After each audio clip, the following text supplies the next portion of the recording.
नमस्कार, स्वागत आप सभी का। आपके साथ मैं हूं पुनीत। उपचुनाव में पृथ्वीपुर सीट पर बीजेपी उपचुनाव के प्रचार के लिए पहुंची इमरती आखिर क्यों नाराज हो गई?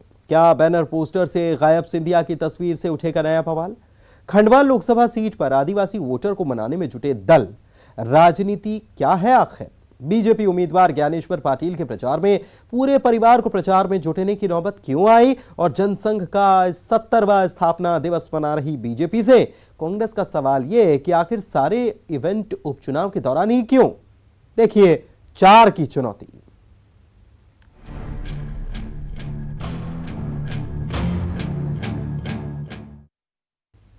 तो उपचुनाव 28 सीटों का हो या कुल जमा 4 सीटों का, पूर्व मंत्री इमरती देवी की एंट्री हर चुनाव को एक नया तेवर दे देती है। तो आज जब पृथ्वीपुर सीट पर बीजेपी की पूर्व मंत्री इमरती देवी प्रचार के लिए पहुंची तो इस चुनाव को नए सवाल में कसती हुई। सवाल यह कि पृथ्वीपुर सीट पर बीजेपी के बैनर पोस्टर में सिंधिया क्यों नहीं है? इमरती इतने पर ही नहीं रुकी, कहा सिंधिया जी का फोटो ना दिखे तो उनका खून सूख जाता है।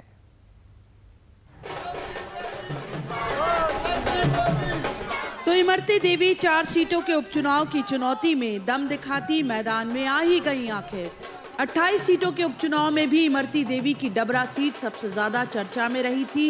इस बार प्रचार के लिए पृथ्वीपुर सीट पहुंची इमरती भी अपने पहले ही बयान से चर्चा में हैं और प्रचार में आते ही उन्होंने सवाल उठा दिया है कि आखिर बीजेपी उम्मीदवार के लिए लगाए गए बैनर पोस्टर में से केंद्रीय मंत्री सिंधिया की तस्वीर क्यों गायब है। साथ में इमरती अपने जज्बात बयां करते हुए कहती हैं कि सिंधिया जी की तस्वीर ना दिखे तो उनका खून सूख जाता है। साहब फोटो तो होर्डिंग में होना चाहिए ना, तो हम तो पूरे खून सूख जाते हैं इसलिए हम सिंधिया जी का चेहरा देख के, फोटो में देख के हम में ऊर्जा बढ़ती है, तो ऊर्जा के लिए फोटो पर लगाना चाहिए। उधर इमरती के इस बयान ने कांग्रेस को मौका दे दिया है ये कहने का कि बीजेपी में सब कुछ ठीक ठाक नहीं है। कांग्रेस का आरोप कि सिंधिया के साथ बीजेपी में गए उनके समर्थकों को पार्टी की रीति नीति से कोई लेना देना नहीं, उन्हें सिर्फ अपने नेता से मतलब है। इमरती देवी का बयान इसकी तस्दीक करता है। ज्योतिरादित्य सिंधिया और उनके समर्थक भारतीय जनता पार्टी में केवल गुटबाजी और कबीलाई संस्कृति लेके आए हैं। उन्हें केवल अपने गुट और अपने लोगों से मतलब है, भाजपा की रीति नीति से कोई लेना देना नहीं है। जिस तरह से इमरती देवी स्पष्ट तौर पे कहती हैं, चाहे शिवराज सिंह हो चाहे मोदी हो, किसी से कोई मतलब नहीं है। अगर ज्योतिरादित्य सिंधिया की तस्वीर नहीं दिखती हैं तो उनका खून खौल जाता है। भारतीय जनता पार्टी की रीति नीति, कार्यकर्ता, सब कुछ उनके लिए ढकोसले हैं। केवल और केवल अपने नेता महाराज की महिमा मंडन, इसके अलावा कोई सिद्धांत नहीं है। भारतीय जनता पार्टी में यही खेमेबाजी और गुटबाजी भाजपा के पतन का कारण बनेगी। इसमें दो राय नहीं कि चाहे पार्टी कांग्रेस रही हो या बीजेपी, केंद्रीय मंत्री सिंधिया के लिए इमरती देवी की आस्था विश्वास बहुत गहरा। और इमरती देवी की राजनीति की एक खासियत भी है कि राजनीतिक दांव पेच में कसे बगैर वो बड़ी साफगोई से अपने बयान देती हैं, बाद में भले उन पर बवाल हो जाए। टीकमगढ़ में राजीव रावत के साथ bureau report, news 18 Madhya Pradesh Chhattisgarh. Khandwa Lok Sabha seat पर क्या आदिवासी और पिछड़ा वर्ग के वोटर के हाथ में है जीत की चाबी? कांग्रेस और बीजेपी क्यों लगा रही है इस वोटर को साधने पर पूरा जोर? खंडवा लोकसभा सीट का जातिगत गणित क्या है आखिर? देखते हैं।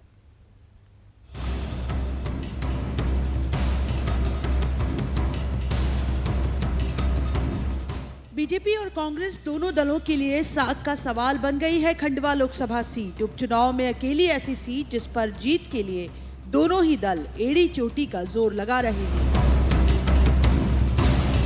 लेकिन किसके हाथ में है खंडवा की जीत की चाबी? किस वोटर को साधने से खुल सकता है खंडवा में जीत का रास्ता?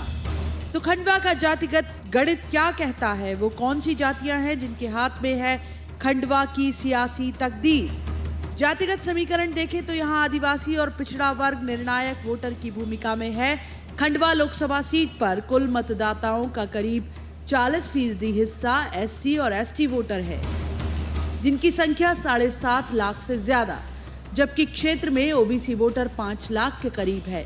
हालांकि सामान्य वोटरों की संख्या 4 लाख से भी कम। ऐसे में साफ है कि जो भी दल आदिवासियों और ओबीसी को साधेगा, जीत उसी के खाते में जाएगी। हम सबका साथ, सबका विकास, सबका विश्वास इस मुद्दे पर काम करते हैं, तो हम सभी का सहयोग करना चाहते हैं और सभी का सहयोग लेना चाहते हैं। इसलिए कोई पीछे न रह जाए, इसलिए हम साथ बराबरी में चलते रहें। इसके लिए लगातार प्रयत्न होते रहते हैं। विभिन्न मोर्चे बनते हैं, विभिन्न प्रकोष्ठ बनते हैं। तो ये समाज के सारे अंगों को साथ में जोड़ करके चलना, ये पार्टी की रीति में ही है, पार्टी की नीति में ही है कि हमने अगर युवाओं को जोड़ना है तो युवा मोर्चा है, ओबीसी को जोड़ना है तो ओबीसी मोर्चा है, एससी को जोड़ना है तो एससी मोर्चा है, एसटी को जोड़ना है एसटी मोर्चा है, किसान मोर्चा है। तमाम ये मोर्चे इसलिए हैं कि हर तरफ का प्रतिनिधित्व तो हमारे संस्था में हो, संगठन में हो, पार्टी में हो। तो इस नाते से सभी को साथ में लेना और सभी के साथ योजना बना करके काम करना, इस पर काम करना। बीजेपी सांसद नंद कुमार सिंह चौहान के निधन के बाद खाली हुई खंडवा लोकसभा सीट में 8 विधानसभा सीटें आती हैं, जिनमें से 4 सीटें एसटी वर्ग के लिए आरक्षित हैं। तो फोकस में फिर जनजाति समाज। बीजेपी आदिवासी वर्ग पर पकड़ मजबूत करने, आदिवासी वर्ग को सौगातें देने के साथ लगातार आयोजन कर रही है। उधर कांग्रेस का भरोसा कि आदिवासी पार्टी का मजबूत वोटर है, आसानी से नहीं जाएगा। ये तो राजनीति इसी स्तर पे करना चाह रहे हैं। पिछड़े को अति पिछड़ा और अति पिछड़े में इन्होंने ही परिवर्तित किया।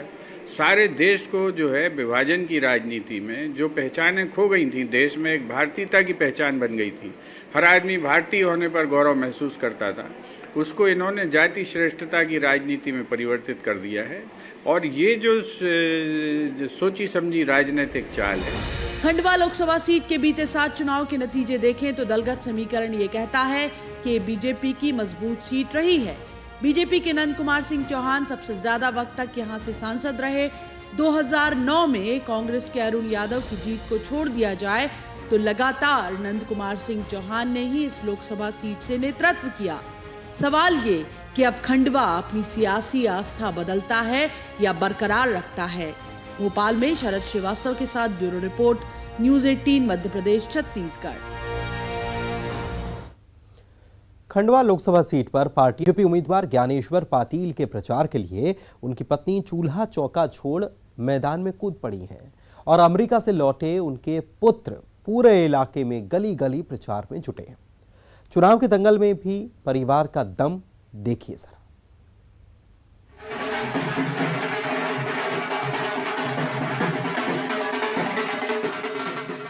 खंडवा में बीजेपी की जीत बरकरार रखने पार्टी तो बूथ स्तर तक के कार्यकर्ता की ड्यूटी लगाए मैदान में डटी ही है।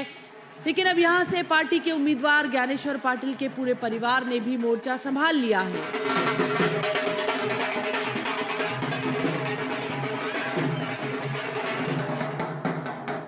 आठ विधानसभा सीट वाली खंडवा लोकसभा सीट का बड़ा मैदान, लिहाजा पार्टी के साथ परिवार ने भी झोंक दी है पूरी ताकत। उम्मीदवार ज्ञानेश्वर पाटिल की पत्नी जयश्री पाटिल प्रचार में घर घर और दहरी दहरी दस्तक दे रही हैं।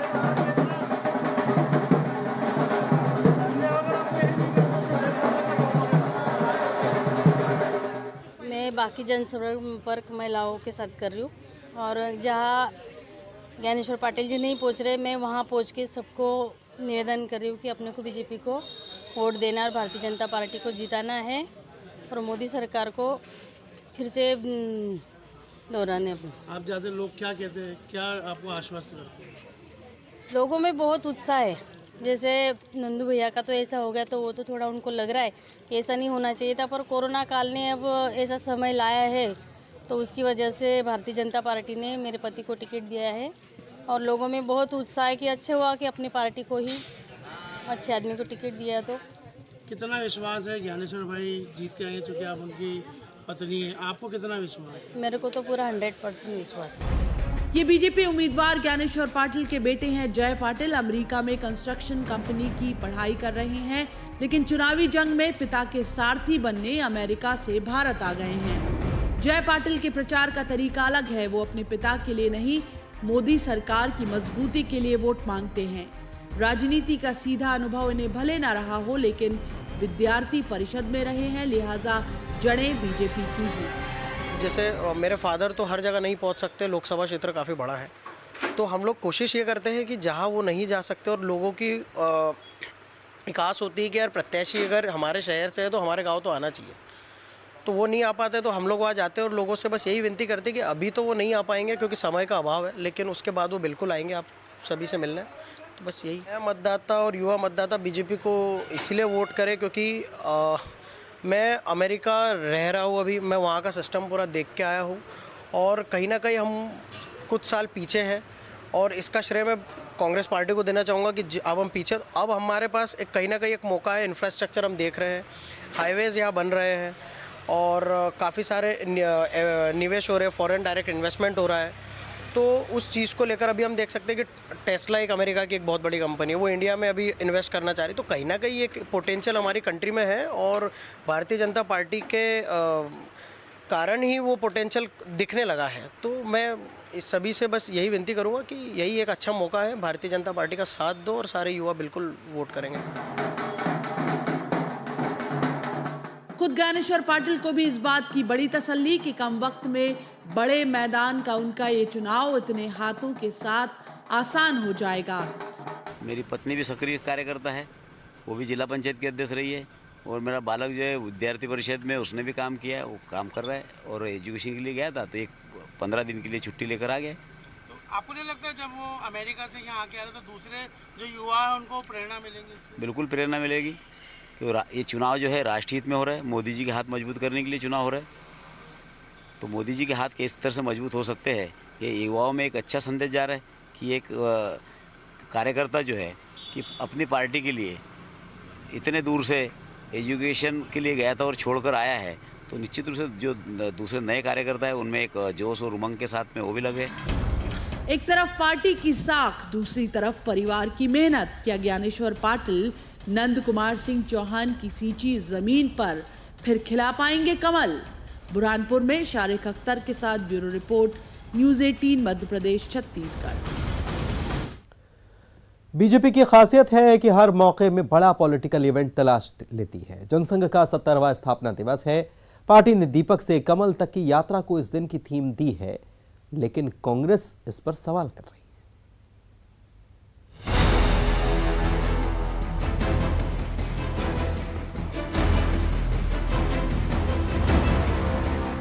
ये भोपाल में बीजेपी मुख्यालय की तस्वीरें, लेकिन जनसंघ के 70 वर्ष पूरे होने पर पार्टी के कार्यकर्ताओं ने हर मंडल पर इसी तरह कमल रंगोली सजाई और दीप लगाए।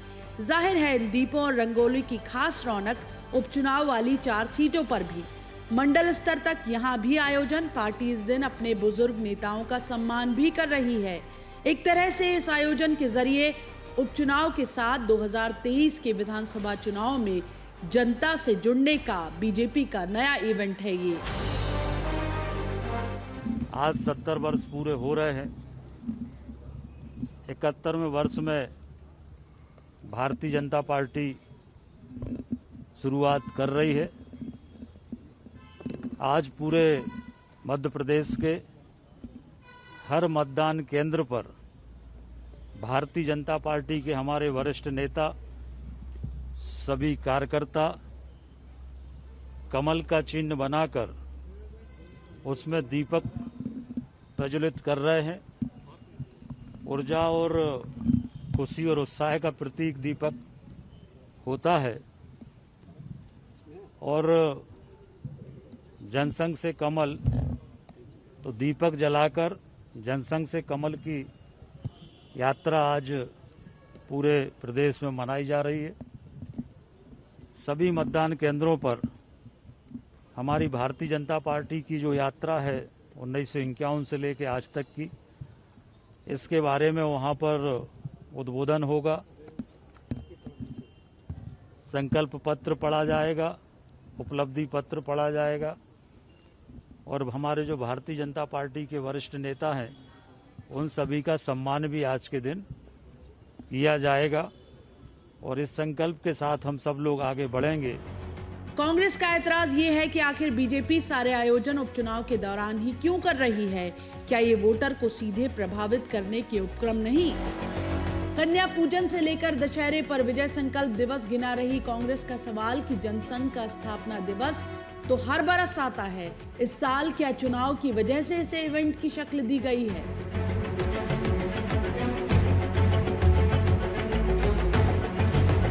हम पूछना चाहते हैं, जनसंघ का स्थापना दिवस तो हर वर्ष आता है, आज तक क्यों नहीं मनाया? कि चुनाव के समय भाजपा को याद आ रहा है कि रंगोली मनाएंगे, दीप जलाएंगे, दीपक से कमल कार्यक्रम करेंगे।